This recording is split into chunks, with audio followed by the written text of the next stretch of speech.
What is going on, Notre Dame fans? Mike Singer and Tim Hyde live on YouTube for this week's Notre Dame football show. Appreciate everyone joining us live, watching back, and listening via podcast. Hope you guys are having a great week, and appreciate you all for letting us be a part of your week. Tim, my friend, how are you? What's new in your world, man?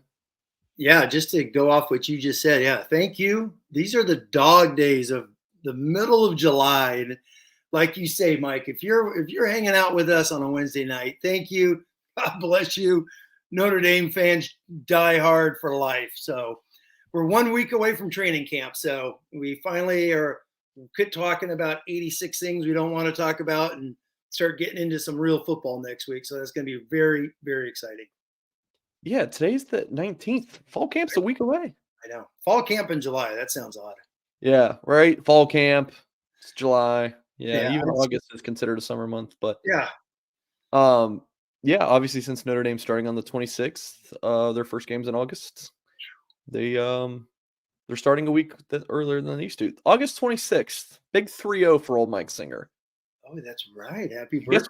Guess what Mike Singer's going to be doing on his birthday? He's not going to be in Ireland. That didn't work out. Hopefully we're doing a celebration of a live post-game show and not talking. I will be doing the post-game show with Tim Hyde. Looking forward to it. By the way, speaking of that, the game it's NBC game, correct? Yeah. I just thought of that. I thought of that because I know, was it you or Tyler posted about the big subscription upgrade on Peacock? Everyone's losing their mind over $1. So yeah. I just wanted to make sure, Mike. So me and you feel the same about like the whole Peacock thing and like the Under Armour Nike deal. Like me and you're like, well, who cares? Let's talk some ball. Yeah. Let's argue about rankings. Yes. I kind of wish, Tim, that you did care more about it just for content purposes. But I mean, it's what it is. Yeah. I mean, I would subscribe to Peacock even without Notre Dame. Yeah. The uproar, Mike. It's an extra $1. So it's big news today. It's big news. Yeah.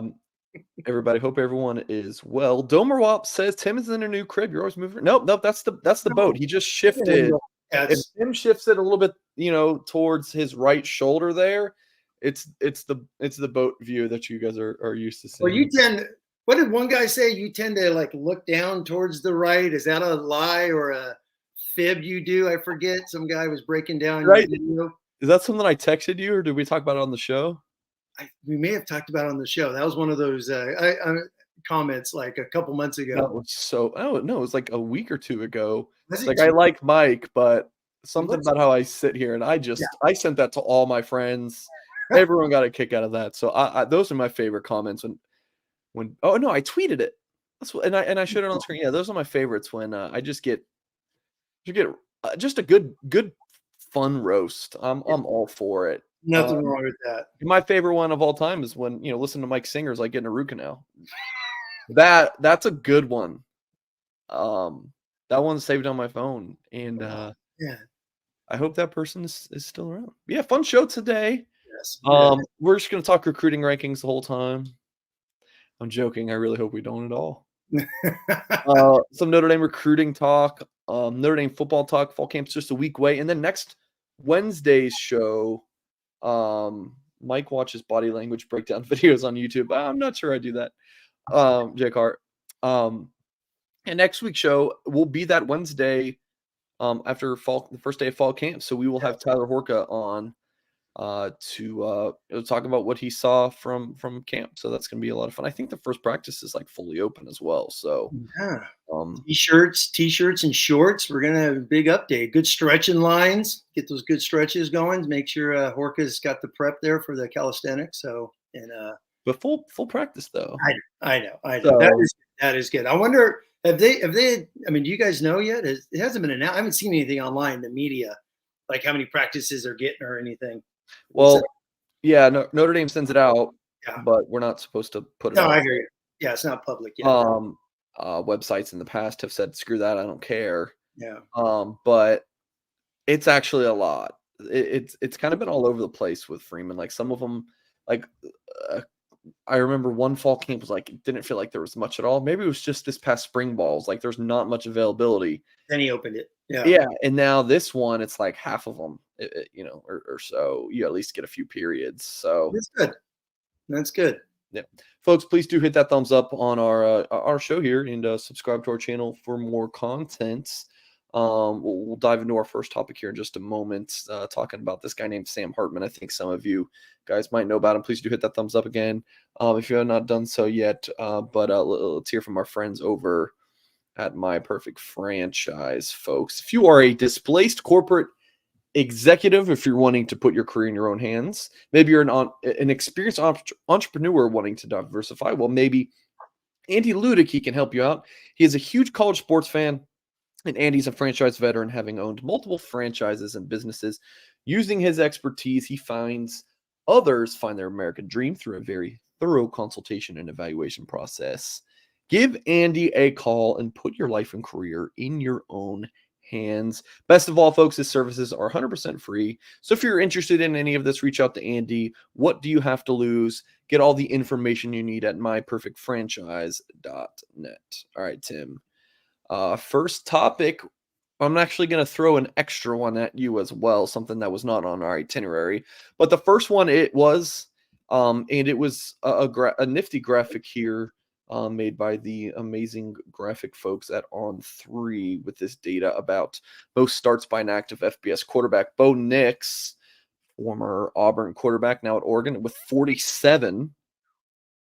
Sam Hart with 45, and that's something we've talked about. That's not his age. That's the number of starts he has. And then Jaden Daniels at LSU with 43. Spencer Sanders.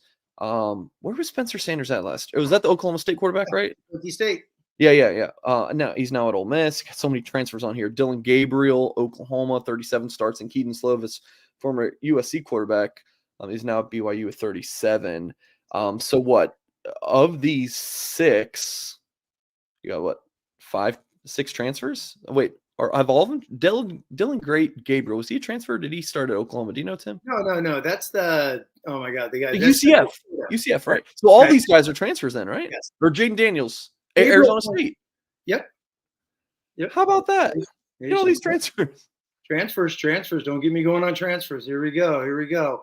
Getting ready for 2024. But no, this is it's interesting because obviously they're all. I mean, you got a handful of top 10 teams in there too, right? Preseason, LSU, Notre Dame, Oregon's probably all going to be preseason top 10.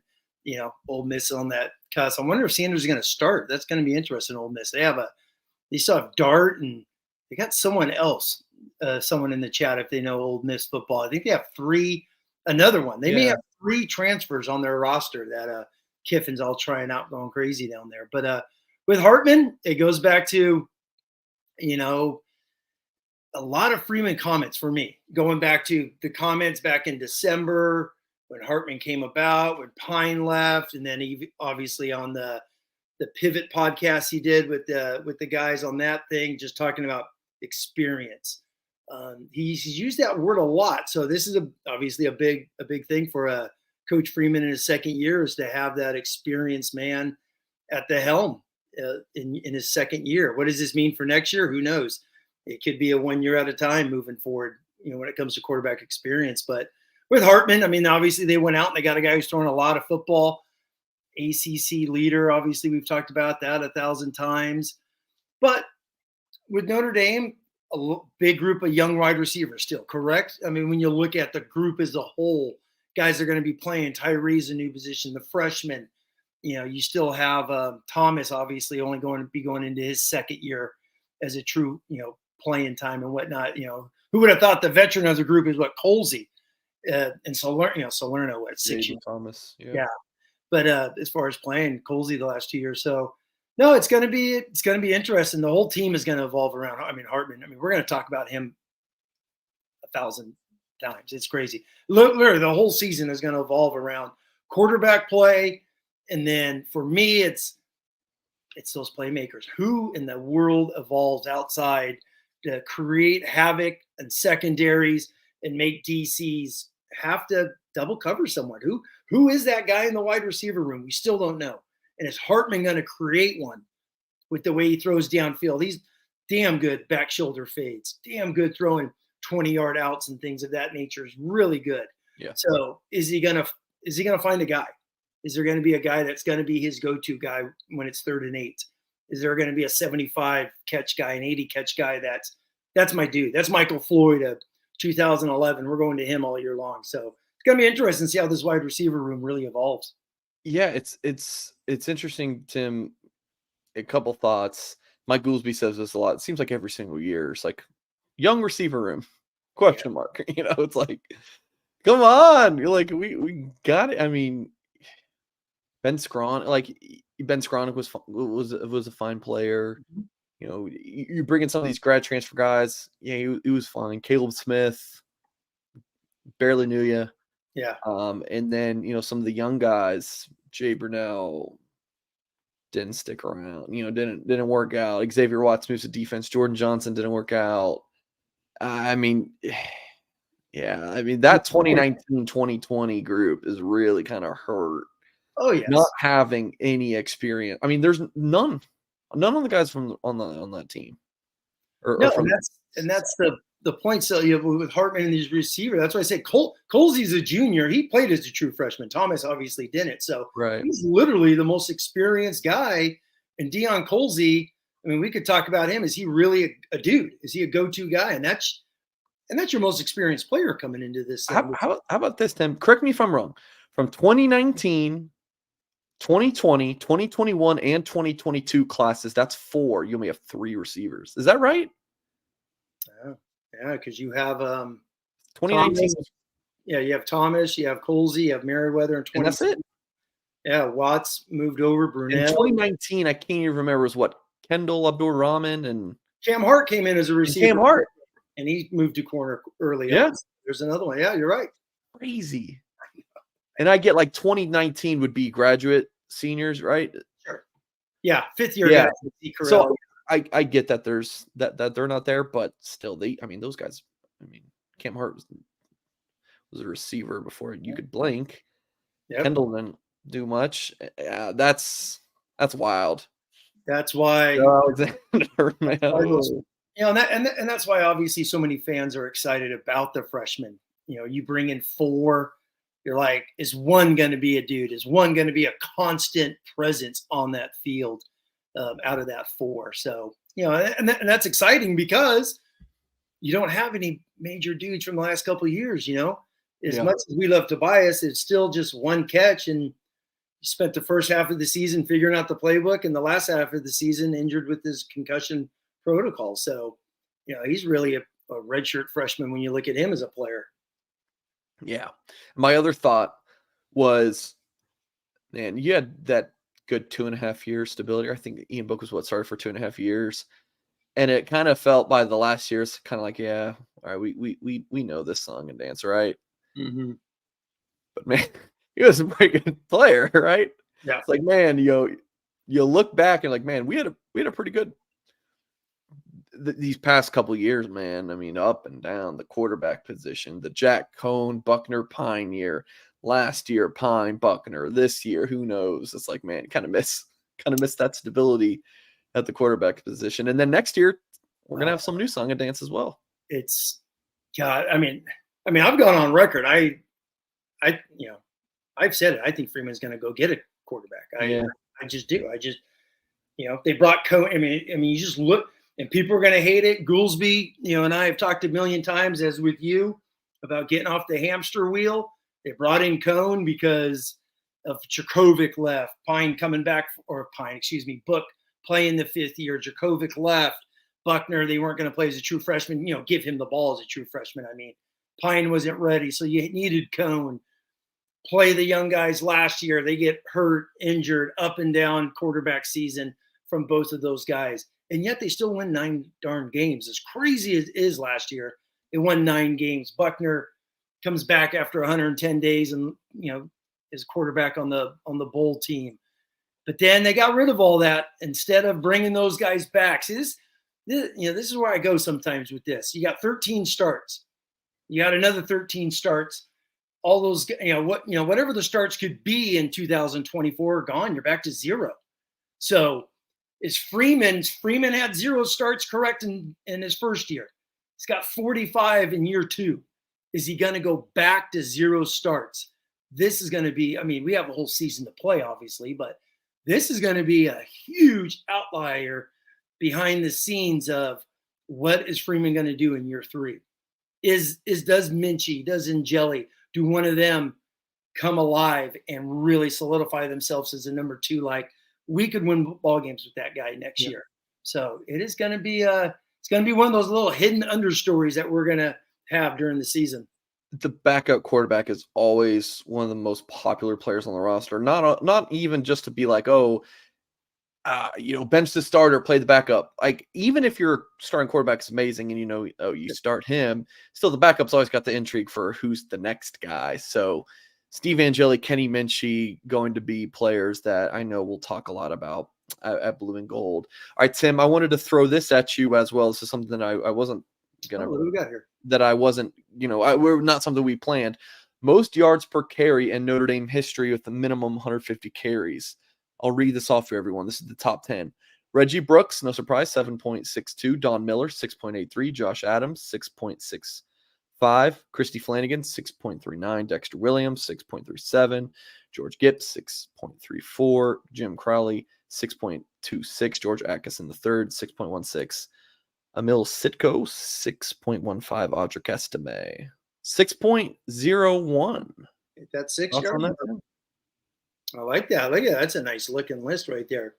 And Reggie Brooks, played a couple years at corner. How crazy is that? So, some good ball players out there, and Estime, does he hit that?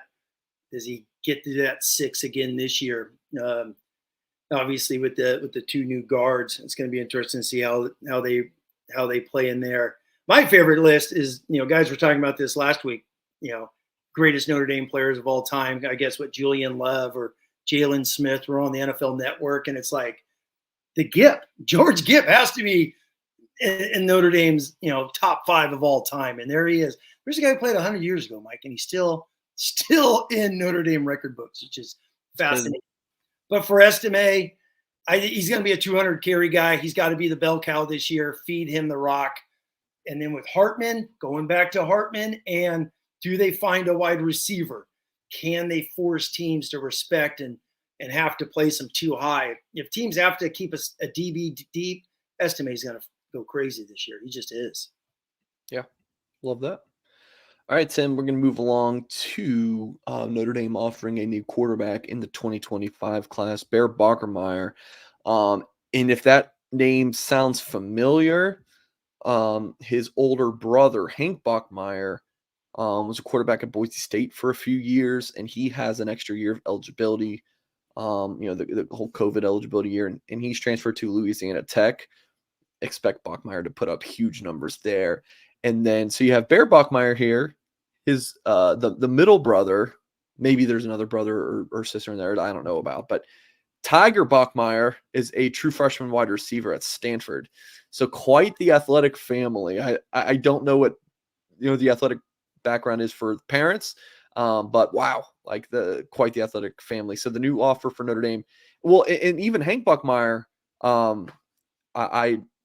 I wrote articles about him when I used to cover the Colorado Buffs back in, when Mike McIntyre was the head coach there. That was one of my gigs, and interviewed Hank several times. So, family I've known here for a little while. So pretty cool to see Notre Dame offering Bachmeier, 6'2", 205 pounds. On 3 industry ranking has him as the number 110 overall player, number 8 quarterback in that 2025 class. Offers include Stanford, again, where his brother's at, Alabama, Boise, Michigan, Oregon.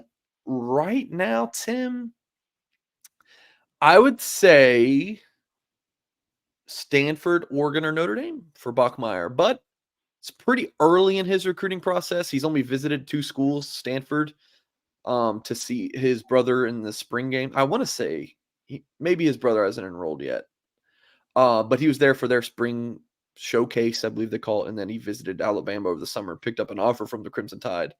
So still very early in the process, but he's expected to get out to Notre Dame this September. So wearing number 47, Tim. You gotta love that. What do you think about this young man?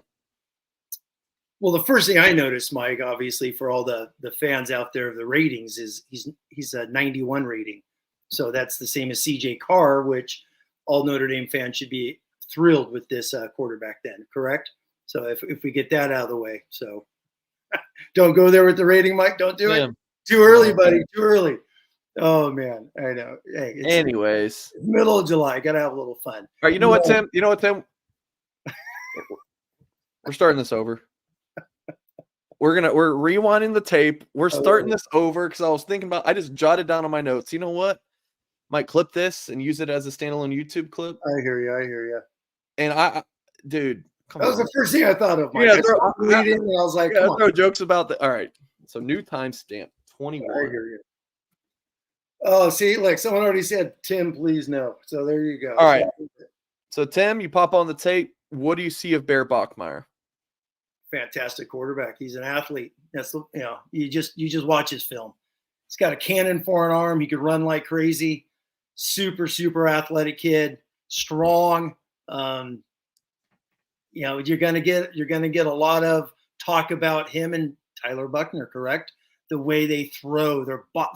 I'm curious, and this obviously I don't know if you've asked that question yet. Is who is his quarterback coach? Because Buckner's not too far away from him where he's at in Carlsbad. It's maybe 30, 40 minutes away. So I wonder if they've had some of the same type of coaches or if they've worked out. But he looks like him, though, especially the way he runs. When he runs quarterback powers and ISOs, the kid's super athletic. But that throw right there, running, 1 foot, chucks it up. He's a super talented kid. He's been one of those under-the-radar guys because the class has some big SEC, big-time booming quarterbacks, correct?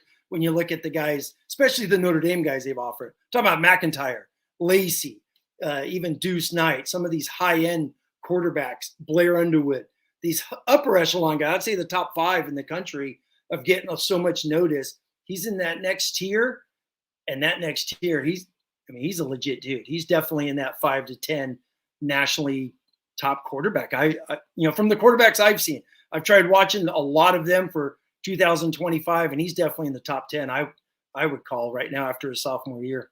Yeah, it's been a little while since I watched Bachmeier's tape. Yeah, but man, do people talk about like, yeah, it kind of looks like Tyler Buchner. He's built. This is sophomore film. I know. This dude. Yeah, wear number 47. You don't see that often. I asked him about that today. I shot him a text like, "Hey, I'm sure you've got this question a million times, so I apologize, but why do you wear 47?" He said he played running back and linebacker growing up, and he wore 47, and then when he moved to quarterback, it just kind of stuck. And yeah, being 6'2", 200 pounds, 2'5", 210, something like that. That's a big dude. He's so strong. He's lower. That's one of the first things you notice when you watch him run is his lower bodies. He is like thick. He just looks thick the way he runs already as a sophomore and strong. He looks like he could he could be an old school fullback back in the hold stage running the trap, looking like Anthony Johnson out there and those guys. But it's a really talented quarterback. He's one of those under the radar guys, which is interesting when you see Oregon, and obviously you mentioned A&M he wants to look at. Notre Dame's coming on. Alabama's offered him. So he obviously has some high-end elite. Michigan, some high-end quarterback offers out there. So he's a special guy. And I'm a huge fan of California quarterbacks. I'm biased as could be. I admit it. I love SoCal quarterbacks. Notre Dame's had a great history with California quarterbacks. So you can never go wrong, I feel. Look at that play. Tim, what do you make of Notre Dame's quarterback recruiting this 2025 class so far?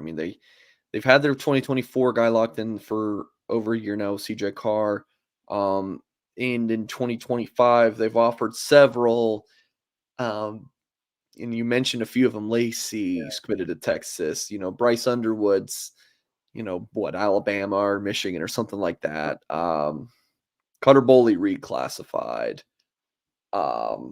George McIntyre's probably Alabama or Tennessee. So it looks like, Deuce Knight is visiting at the end of the month.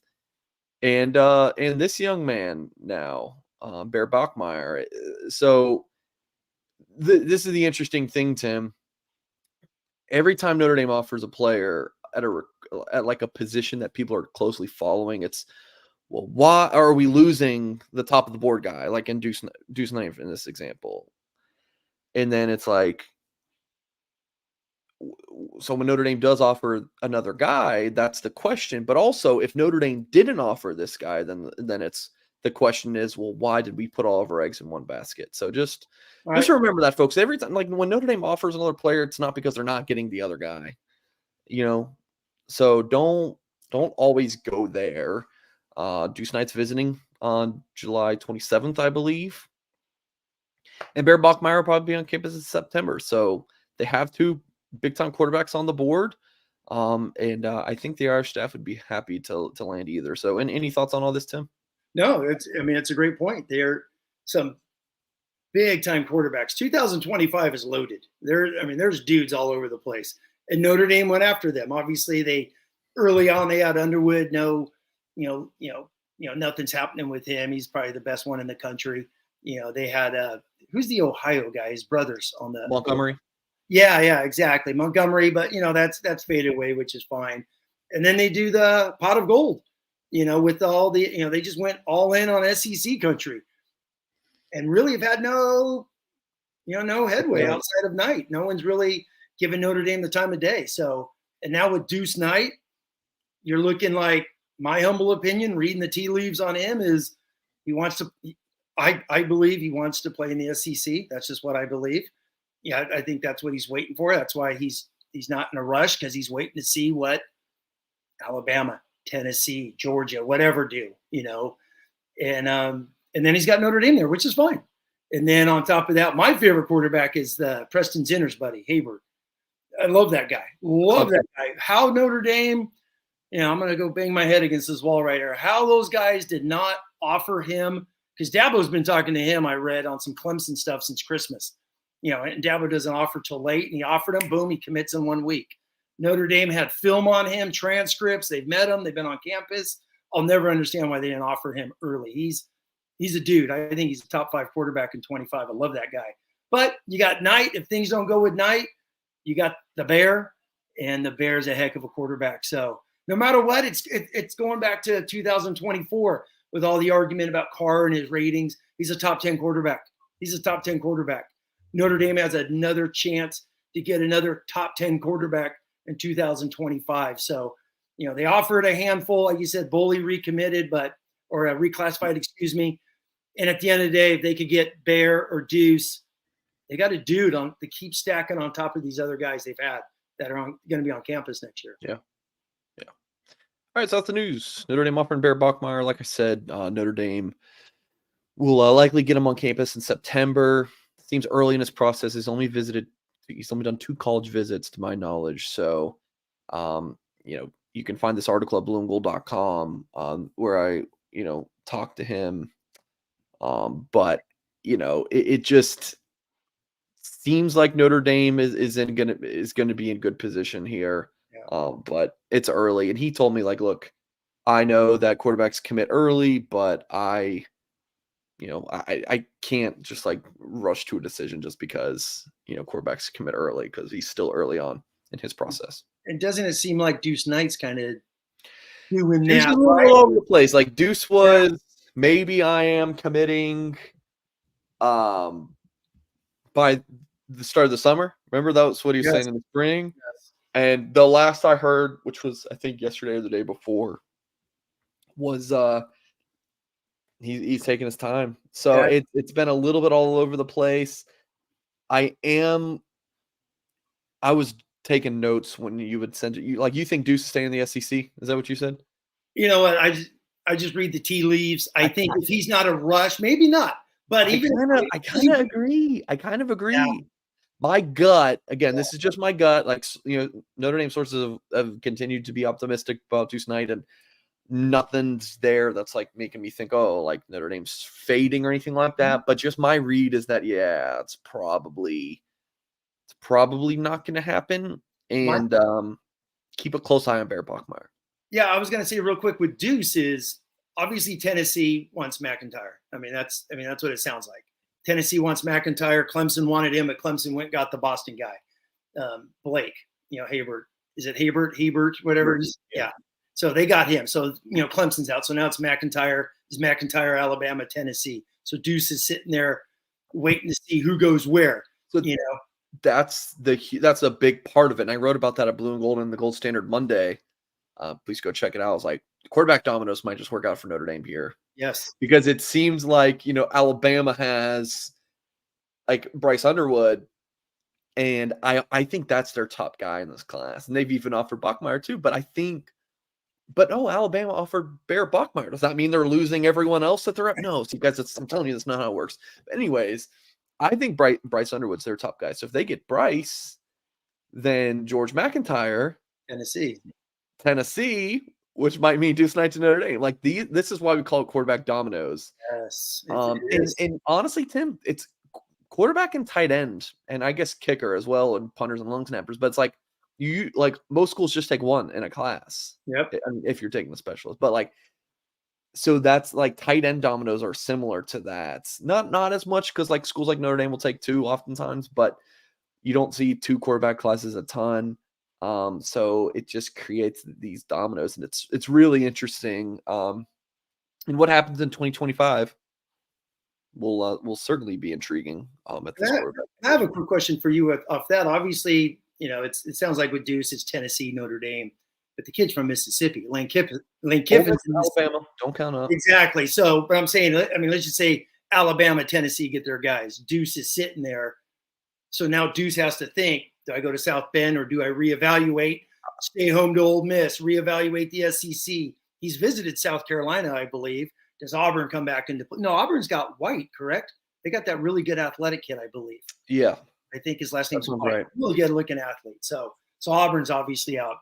Georgia is fighting for Hill. Is that Hill, the Georgia guy? Yeah, Antoine Hill. Yeah. So the dominoes are still floating out there. And when I say Deuce SEC is just a gut, just reading your articles, other things out there on three with the other, when he does articles, I like to read them. And, and he says nothing but positives about Notre Dame, about Coach Freeman, about Gino, how often he talks with, Coach Kaduli there. So nothing but positives with Notre Dame. It's getting a kid out of Mississippi is never easy. Yeah. That's a good point. Yeah. That's why it's like, all right, it might be a top two right now, but things can change very quickly. Did you say Auburn Auburn does not have anybody? They don't? Okay. Maybe I'm wrong. It was the guy, I think his last name's White. Really good quarterback. Then there's a kid in Florida who's super talented. I forget his name. Oh, Carter Smith. Yes, Smith. Correct. Notre Dame, I would not be surprised if Notre Dame offered him. Super athletic kid. Yeah. Jeremy says, any Kingston Villiamos update? Nah, I was told that he's not even telling schools where he's going yet, so no one knows yet. So he'll announce what, Sunday? Is it Sunday? I don't know.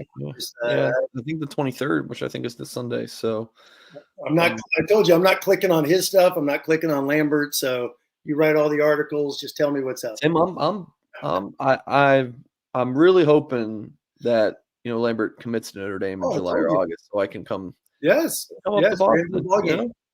Tim and I will hang out. Do a video. Do a game. Yeah, it'll be sweet. Yeah. Look to see the boat. Yeah, live interview during the game with Lambert, run out there and all that since he's so tired. Correct? Yeah. No, me and you will get to interview him. That'd be sweet. That'll be good. Yeah. Come on, Lambert. There you go. All right, Tim, let's hear from another sponsor. And Tim, I'll let you grab a sip of water as well. So folks, we're going to hear from, of course, our friends over at the Rogue Shop, the husband and wife outfit. As Mr. Rogue and his wife, Shar, are craft cannabis farmers who specialize in small batch sustainable plant medicine, a true holistic type of small business. They farm and grow everything themselves and do everything by hand. Their website to visit is rogueshop.com. That's ROGUE shop.com. They sell everything from CBD, THC, edibles, tinctures, smokables, bath salts, pain creams, topicals, vapes, candles, soaps, and more. When you head over to their websites, You can interact with the owners of the shop using their chat function. Again, folks, please do check out rogueshop.com, and that promo code to use is blue and gold, all one word, and that will get you 10% off your order. Alrighty, Tim is back. And what is next? Oh, yeah. So Blue and Gold has been putting together this like most important players list. So I'm going to read you guys the explanation for the ranking, okay? And how Blue and Gold is doing this. And it's a top 25. They do it like the AP poll. So it's not like I just came up with the top 25 myself. There's 5 different Blue and Gold staffers who all submitted a top 25, right? And then they use the AP formula, and then bam. I was not one of the 5. I get asked every year, and since we have so many other people, I'm like, I'm the recruiting guy. I'll let I'll let these folks put that together. Okay, so this is the explanation. Okay, top 25 is determined in the same manner as the Associated Press top 25. 5 Blue and Gold staff members submitted their ballots, and each position on the ballot was given a point value. Top 25, the top ranking was worth 25 points. Number 2 is 24. Number 3 is 23, and so on down to 25, which was worth 1 point. The players with the 25 highest point totals made the list. Talent and projected depth were key foundations for the poll, but voters placed a premium on these 3 questions. If you subtracted the individual from the roster, how much of a setback would it be? If this less proven player emerges and makes an impact, how much does that raise the ceiling or lower it if a breakout does not happen as expected? Does that make sense, Tim? Yes. Okay. So here is the top 25 so far, and they're through 25 to 12. So this is a premium series of bloomandgold.com. So our YouTube audience and podcast audience, you guys are getting a freebie. So we'll go in increments of let's see. Let's just cut them in half or so, Tim, and get your reaction. 25 is Jaden Greathouse, freshman receiver. 24 is the Mike Goolsby favorites, graduate student linebacker Maris Leafow. 23, junior wide receiver Deion Colsey. 22, sophomore offensive guard Billy Strouth. Number 21 is Oklahoma State grad transfer defensive back Thomas Harper. 20, graduate student offensive lineman Andrew Kristofic. And 19, graduate student safety and Antonio Carter. And then we'll do 18 through 12 next. But Tim, from 25 to 19 there, any reaction? Yeah, the first one is obviously Greathouse. I would just say, the fact that he's on the list, I would just put freshman wide receiver. That's just going back to one of them has to be a breakout guy because of still the numbers, how low the numbers are when we're talking about experience. Colsey's interesting as well because if you don't have Colsey, who's going to play? It's got to be a true freshman. If you don't have Colsey, if Thomas gets hurt, Thomas has obviously got to be really high on that list because if you don't have Thomas, does that go back to you have to use 12 personnel, 2 tight ends again, that type of scenario? And then for me, the guards, I get it because there's still some unknowns there. So if Billy gets hurt, you still have, we don't know what he's going to do in a game. So you play Rocco or you have another unknown there. Kristofic with his experience is important. And I'll be honest with you, I was shocked that Antonio Carter made it. So you got a FCS football player making the list as important. I found that fascinating. I would not have voted for him whatsoever because we don't know what he's going to do when he lines up against the competition he's going to see. Outstanding athlete, really good football player.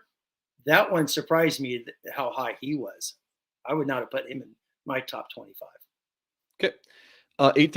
18. Words are very difficult, I promise. 18 through 12. You got a graduate student defense tackle Howard Cross. 17, graduate student center Zeke Carell. 16, senior, feels weird to say, wide receiver Chris Tyree. 15, junior tight end Mitchell Evans. 14, senior defense tackle Riley Mills. 13, graduate student linebacker Jack Kaiser. And 12, graduate student D-end Javante Jean Baptiste. Now, I would definitely right off the top, I would say Evans is a top 10 for me because if you don't have Mitchell Evans, you're going back to Cooper Flanagan, who possibly would have to play, which is which and then stays, and then once again you got Bauman who's always injured. They're not going to play Sherwood out there, who's a fullback. So Evans, I think, is a top 10. And Zeke Correll, for me, it's funny you say that. He's without a doubt top 10. We have zero clue who the heck could play center, unless it's because if Zeke's out, do you move Kristofic into center? Because he practiced that during spring ball the last couple of springs. He didn't do it this year. He's done it in the past. Because you have Ashton Craig, Pat Coogan, those guys have taken as many snaps as you and I. We have zero clue if they get in. Zeke has been starting games since 2020, let's not forget. Zeke, for me, is a top 10 because of the experience, the center, the communication between him and Sam Hartman. And with Chris Tyree, I'm not the biggest Chris Tyree. That's high. That seems high. I think it's extremely high because they could go without Chris Tyree. And that's just being honest. It just right, here's the individual ranking. So Jack Sobel, he's new. He's new at Blue and Gold. He's got him at nice. Jack and Steve Downey, our magazine editor's got him at 14. Todd at 12. Yes. So that, you go, top 15 or not ranked. I personally I'd be in the 20 to 25 range on Tyree, just saying if he does hit at that receiver position and you have what you wish Braden Lindsey would have been as that big play weapon, the jet sweeps and, the bubble, take it to the house, then damn, that's, you're going to have a huge weapon on your hands. But let's go with Chris Tyree. If they start the season and they're in 11 personnel, it's more than likely, right? You got Colsey, Merriweather, and Thomas is the slot. So Chris Tyree may not even start a game. So him being that high, and I know we could say he's a return guy. Notre Dame's got 1,000 fast guys. You could put Micah Bell back there. You could put, all these guys, Jeremiah Love. You could put dudes back there return kicks. So that's extremely high. And then obviously, like I said, Evans, Zeke. Did we get to Riley Mills? I think Mills is important because there's another guy who's been playing snaps since 2020. I think he's very, very important for this upcoming football season. Okay. Any other thoughts, Tim? Anyone else that stands out? No. It's just a fun exercise. It's good old rankings. We all love rankings. Can you click on Cross? I'm curious to see just Howard Cross real quick on his individual. How did they rank him? Okay. Todd Burley's number 7. Interesting. So if they lose, Todd's thinking if they lose Cross, they're going to be a sieve up the middle. That's kind of what that's a high ranking 7. Because if they lose Cross, you got some other big dudes, play those young guys. That's the way I would look at it, Interesting. Cool. Any other thoughts on that, Tim? Nope. It's a good little group right there. Okay. All right. Wrapping up the show. This has become my new favorite part because Tim, our go ahead. No, I was going to say, well, let's talk about, let's just throw against the wall your top 5. I actually wrote down the top 5 of the most important guys. Okay. This is not something I've put any thought into. I've never put any thought. I just did it 12 seconds ago. Okay. Number one has got to be Hartman. I have Joe Alt number 2 as well. If Joe gets hurt, is Tosh Baker or Mil Wagner ready to roll? And that's why I have Fisher as my number 3. Yeah, I was gonna ask if you have Fisher in your top 5. Yeah. Estime, I have him without a doubt in my top 5 because of the unknowns at running back behind. Yeah, and he's just so damn good. And what if he takes that next step? So both things there. If you lose them and the breakout potential. Yes. And I had Zeke and Evans in my top 10.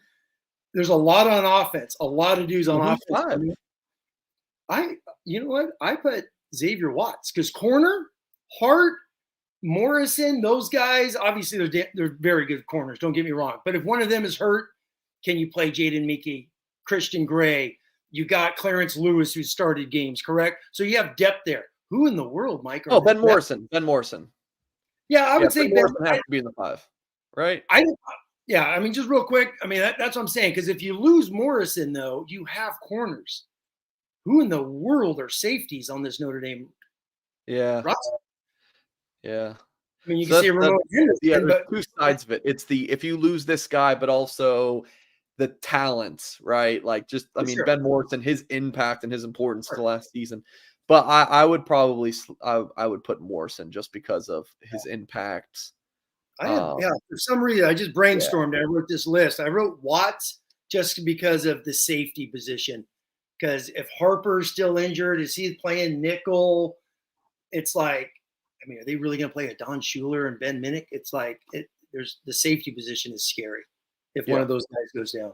Very interesting. So we will maybe for next Wednesday show. Remind me, Tim. Sure, I'll make a note of that. We'll finish out the list. We'll take a look at their list from 1 to 11.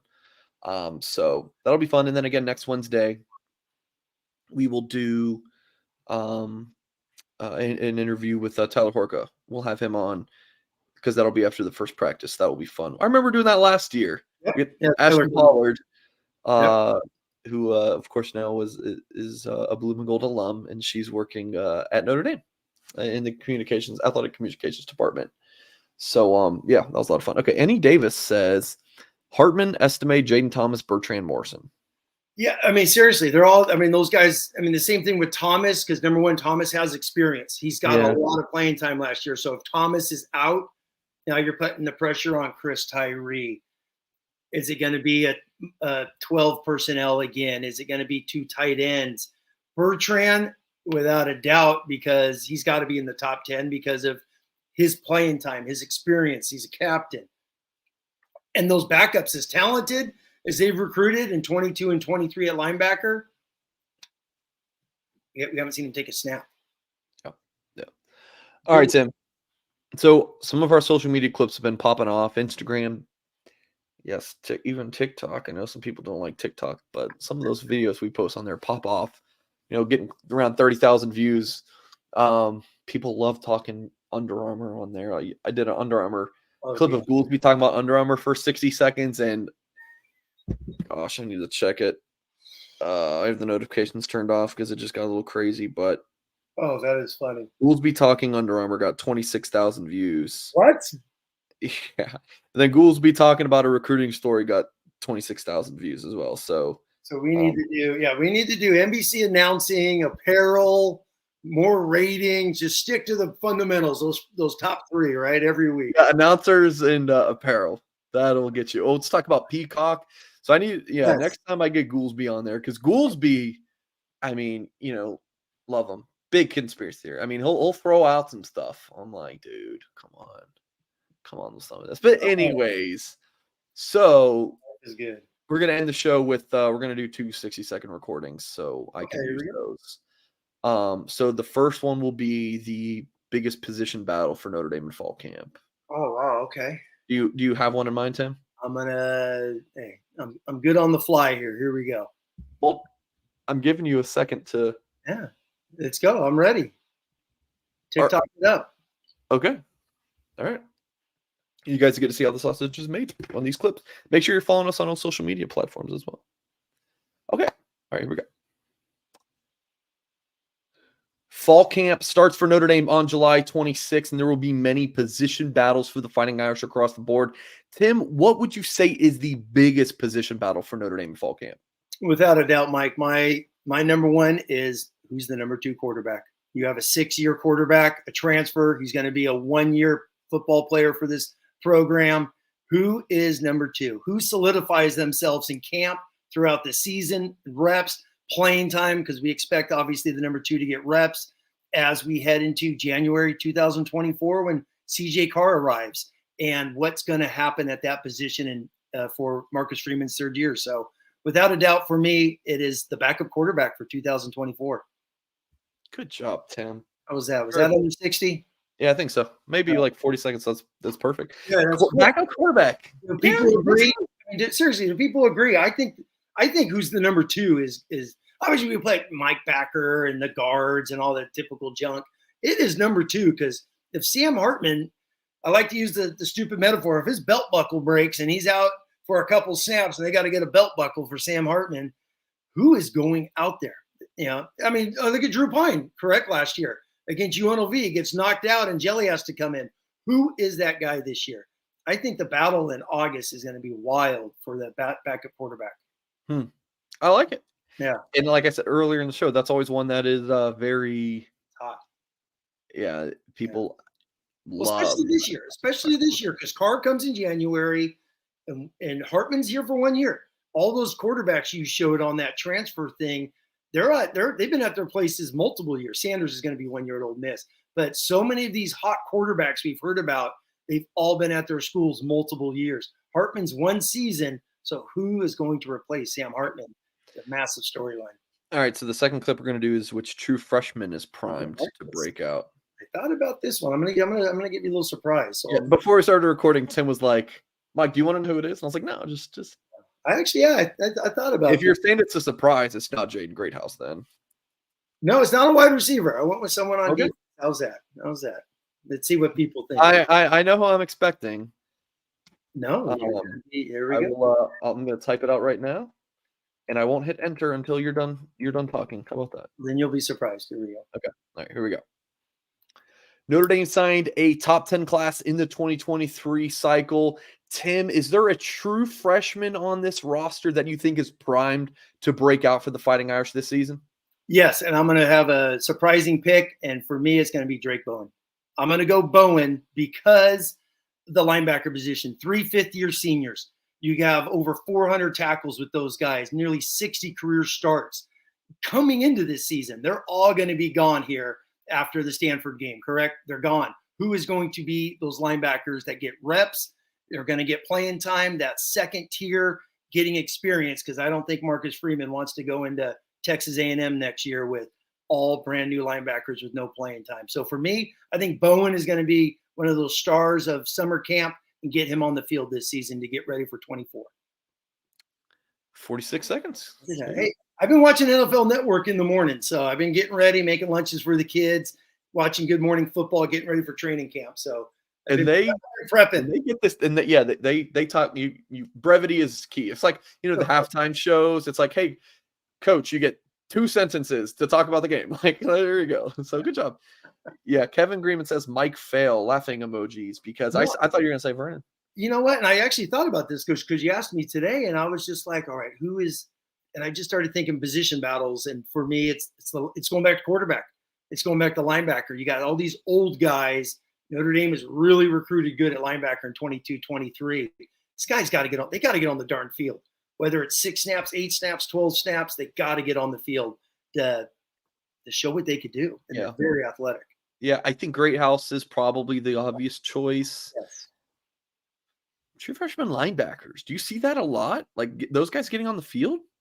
Oh no. I mean, but it's like, who are the backups? I mean, let's all assume these guys don't come back for a 6th year, correct? So you got Bertrand, Kaiser, Maris Leofeld, they're gone. They're 5th year. So who are the linebackers? They've already moved Junior to Viper. Botella's in his senior year. I would expect Botella to play this year, start, and probably move on. I would be surprised if he comes back for a 5th.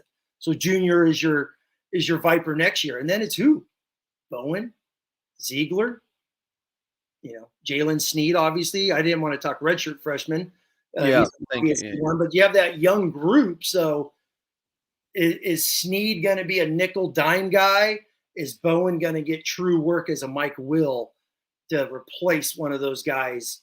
Yeah, I'm just talking about some of these games when if they're out there and they're kicking butt and they get Bowen 12 snaps, 5-6 games this year. So, and I wouldn't be surprised if him, Sneed, Ziegler, those young guys are probably going to be a ton of special teams as well. Yeah, I actually did a clip on this topic about true freshmen, and I'm going to pull up a text with a source. I will say, hey, give me 5 true freshmen. Greathouse. Cooper Flanagan was the big surprise one. Like, who's thinking about Cooper Flanagan? You've mentioned him. I've mentioned him just because of that position. And if there's an injury, he's right there ready to play. And I was told he's mad. Like, he came in, like, he's big. Like, he's a big muchacho. Hey, De La Salle football is no joke. Jeremiah Love. Okay. And then Christian Gray and Drake Bowen. Those were the 5 that I was told. And I would personally throw Brendan Vernon there as well. There's just something about that guy. Yeah. That's like, even if like because I don't think at Mender he got like just elite, good, crazy coaching. I think he's coming in pretty raw, but he is someone who I'd say like, hey, I heard them speaking bad about your mom. Go after the quarterback. Like, and I'm angry. And like that's I would just put him on the field. Like, just hey, go get the quarterback. Like, hey, they're talking smack. Go get him. Go get angry and go get the quarterback situation. Like that, you know what? And you and I. He's a freak of nature, is what I'm saying. Like, I would just think that, like, the dude's just different. Brendan Vernon is just built different. And I think that he's – so for my surprises of like, who could play true freshman, I think it's Vernon or Flanagan, like, and or. But then my sleeper of the class is Preston Zinter. And Tim, okay, we talked maybe last fall or just this offseason, the 23 versus 24 debate. I'm telling you, this 23 class is going to be special for Notre Dame. Oh, it's really good. At the top, 24 might be better, though. With Carr, Williams, maybe Gerby Lambert, Keedron Young, Aeneas Williams, some real freak shows. I just think that maybe the depth isn't quite as good in 2024, but 2023 was so good. It was a really good class. No, it's a really good football class. But your point on Vernon, I remember talking about this on signing day. Like, I hope Notre Dame doesn't overthink it. Like, oh, he doesn't play with his arm out and his elbow and all that, and just be like, dude, you got 6 plays a game and just go maul people and just be a physical presence. Because once again, the possibility. I mean, this also goes back, Mike, to. I mean, you talked about a long time ago where some of your sources at Notre Dame are like, we could shock people. This could be a very big, surprising year nationally. This 2023 year, once Hartman was coming on, and I remember you talking about that because a lot of dudes could leave. Don't assume Riley Mills is coming back for a 5th year. He's a monster. He's huge. He's NFL body right now. He could go. So if Cross doesn't come back, I mean, once again, we're talking COVID. Are we expecting Kristofic, Cross, Nana to come back, Zeke Correll, all these guys really to come back for a 6th year? No. I think that's crazy. So Cross could leave, Mills could leave, Nana could leave, obviously Baptiste could leave. So many dudes could leave, Botella could leave. So getting some of these young guys, this is something Mike Goolsby talks about all the time, is getting some of these young guys from this 22-23 class that are excellent on defenses. It's got to be a priority somehow, some way. Just Vernon, go kick butt. You got 6 snaps, go. So it's one of those things that's easier said than done. Like, yeah, when you hopefully you're crushing Central Michigan and Navy and Tennessee State and you can play those guys, but it's like, oh, we're in a battle with Duke on the road, or is it on the road this year? Duke? Yeah. Duke's after a battle at Louisville. Well, I need to play my true freshman for 6 snaps. No, like, hell no. I need to win this football game and I want to go with the guys I want to go with. So I agree with you, but also it's one of those things that it's just easier said than done. Oh, without a doubt. So it's paramount to get in those blowout games so you can get those guys. He's also one of those high energy guys. Let's say it's NC State, right? You got Navy, and then you got Tennessee State. They're jet lagged. Vernon, go be an Energizer bunny. Duke, you brought up Duke. It's going to be a hangover, win or lose, after Ohio State, after that intense game. Then you got to travel to Duke. So, yeah, there's spots for some of these guys to go out there and just be crazy freshmen and play. So hopefully it happens for a handful of these guys as they think, down the road. Yeah. All right. Well, that's going to wrap up this week's show. Hope you enjoyed it, folks. If you were just tuning in, maybe you're watching the live stream, hit that pause button, swipe all the way back to beginning of the show. I promise that you'll enjoy. Maybe I shouldn't promise, but I think you'll enjoy it. Tonight was a fun show. Make sure to tune in. I believe we'll have a recruiting show Friday. We'll have our show next Wednesday. Might be incorporating a morning show. Would be interesting to hear, like, if you guys can leave a comment. Don't leave it on the live show, but leave it in a comment on a YouTube video, because I read every single YouTube comment, or email me. My email's in my YouTube or my Twitter description. Like, let me know like what times you think would be like when you can tune in for a live show. Because I would like, because we're looking at maybe doing a morning show during the football season. So we're just gonna have a ton of content of blue and gold. Obviously, Tim, you're in for the live show, post game show this year. Always. That's the best. That's the best part of it. I mean, seriously, it is live. It's crazy. You're trying to consume 3.5 hours of an NBC broadcast into 6 minutes. Terrible announcers, Tim. Yeah, terrible announcers. You give me 12 seconds. We're going live, and you're trying to jot all your thoughts down. But seriously, that is the most fun of the Yeah. entire season, is talking live and reading the comments and just talking with people Yeah. after a ball game. It's the It best. it is a lot of fun. This will be, what, our 4th season of doing it. We've been doing it ever since the 2020 COVID year with Goolsby. Goolsby did it for a couple seasons, and then Goolsby wanted to move to Sundays. And I believe we're still doing it with Goolsby. So we might have, what, 4? So we might move this show, which we've done on Tuesday sometimes because of scheduling things for me or Tim. But Our fall lineup set up I here. think our fall lineup might switch. This might be Tuesday nights. So of course, I don't know. We'll figure it out, and we'll let you guys know, and I'll get a fancy banner made up with our schedule for the fall. But I'm pumped up. It's going to be a lot of fun. So please do hit that thumbs up. Subscribe to our channel so you don't miss anything else.